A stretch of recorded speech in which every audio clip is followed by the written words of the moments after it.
प्रिय मित्रों, आज हम ऐसी सच्ची कहानी सुनेंगे, एक भक्त की भगवान पर कैसी श्रद्धा होनी चाहिए और कितना गहरा विश्वास होना चाहिए। यह कहानी हमें हमारे जीवन में काफी कुछ समझाने का प्रयास करती है, पर हम बस कहानियों को कहानी समझकर उन्हें हल्के में ले लेते हैं। बस यही हमारी जीवन की सबसे बड़ी भूल होती है। मैं कोई धर्म गुरु नहीं हूं, मैं परमेश्वर का एक छोटा साधक हूं। उस परमेश्वर पर आपका भरोसा अनंत बना रहे। मेरा उद्देश्य सच्ची घटना को आप तक शेयर करना होता है, जो आपकी प्रगति में सहायक सिद्ध होता है। कुछ लोग मानते हैं कि भगवान सब जगह है, प्रत्येक मनुष्य में नहीं, बल्कि प्रत्येक जानवर, प्रत्येक पेड़ पौधा, हर कण में भगवान विद्यमान है। जैसा कि हमारे शास्त्रों एवं पुराणों में भी कहा गया है, भगवान हर जगह है। जब भक्त बुलाते हैं, वह आ जाते हैं। कुछ निराशावादी व्यक्ति है जो भगवान को नहीं मानते हैं। वह हमेशा बोलते हैं भगवान दुनिया में है ही नहीं, भगवान है तो उसे बुलाओ, भगवान दिखते कैसे हैं, भगवान रहते कहां हैं, इत्यादि। जैसा कि आप जानते हैं कि सफलता प्राप्त करने के लिए विश्वास होना बहुत जरूरी है। बिना विश्वास के कोई भी सफलता प्राप्त नहीं की जा सकती है। महाभारत के युद्ध में अर्जुन को विश्वास था कि मेरे साथ भगवान श्री कृष्ण है, इसलिए मैं हार नहीं सकता हूं, और वह जीत गया। एक विश्वास के बल पर ही आप बड़े से बड़े लक्ष्य प्राप्त कर सकते हैं। जैसा कि आप जानते हैं, जिन्हें विश्वास है उसे दुनिया की सभी सुख प्राप्त होते हैं। जो भगवान को मानता है उसमें विश्वास रूपी शक्ति होती है। भगवान ईश्वर सब जगह है। आइए सुनते हैं एक सच्ची घटना। आपको सच्ची घटना बता रहा हूं जिसमें भगवान प्रकट हुए थे। टीवी सीरियल में आप देखे होंगे कि प्रहलाद की पिता हरिना कश्यप को मारने के लिए भगवान प्रकट हुए थे। ठीक इसी प्रकार विष्णु जी ने कई अवतार लिए और दुष्टों का नाश किया। रामायण, महाभारत इत्यादि कहानी हम पढ़ते भी हैं और सीरियल देखे हैं।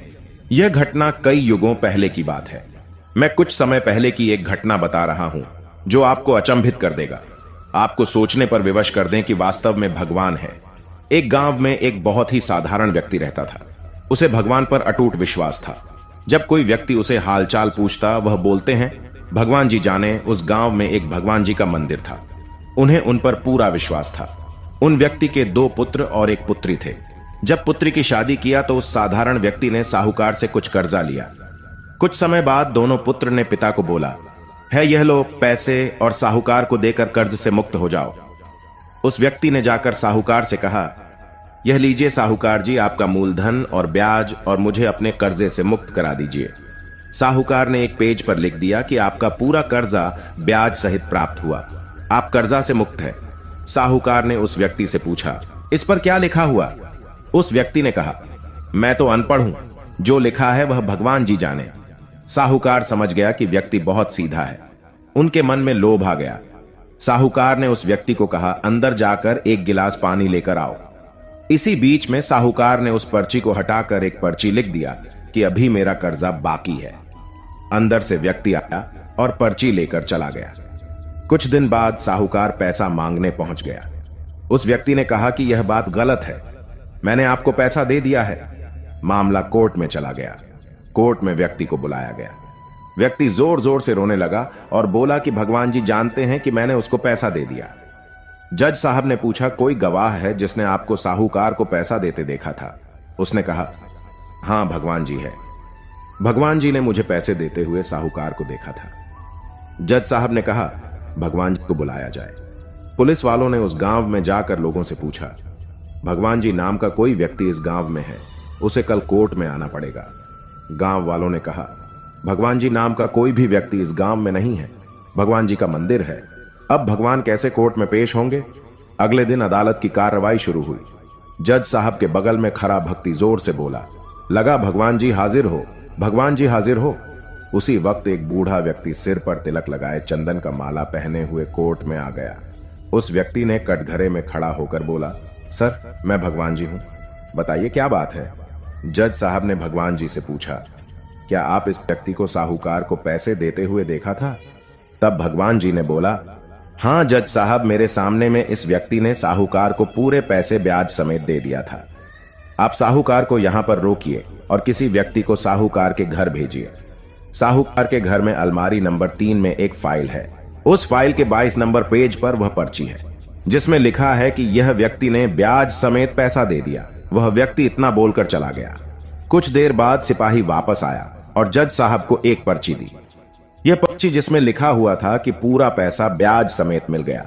जज साहब ने कहा, भगवान जी कहां गए, उनको बुलाओ। भगवान जी दिखाई नहीं दिए।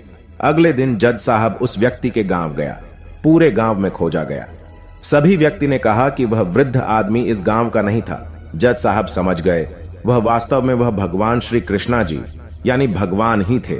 जज साहब उसी वक्त अपने पद से इस्तीफा दे दिया। जज साहब भारत के सभी मंदिरों में घूम घूम कर उसके दरबार पर मिट्टी को अपने सिर में लगाते थे। किसी मंदिर में बैठते नहीं। जज साहब कहते थे, हमने भगवान को अदालत में बुलाकर खड़ा किया था, फिर मैं किसी मंदिर में कैसे बैठ सकता हूं। इस तरह जज साहब काफी बदल गए। यह कहानी सच्ची घटना है। यदि आपको भगवान पर विश्वास है तो वह जरूर आपको बुरे वक्त में काम आएंगे। आप भले ही किसी धर्म के हो, आपके धर्म जो भी देवता हो उसमें आप विश्वास रखें। जैसे यदि आप हिंदू हैं तो भगवान जैसे कृष्ण, राम आदि, मुस्लिम हैं तो मोहम्मद साहब, सिख है तो गुरु नानक देव, ईसाई हैं तो ईसा मसीह इत्यादि। तो कैसी लगी आज की सच्ची घटना पर आधारित कहानी? कमेंट बॉक्स में अपनी राय जरूर बताएं। अभी तक आपने इस चैनल को सब्सक्राइब नहीं किया है तो जल्दी से सब्सक्राइबर करें और आगे से आगे शेयर करें। आने वाले विषय तक आपके दोस्त को इजाजत दे। तब तक के लिए जय श्री कृष्णा।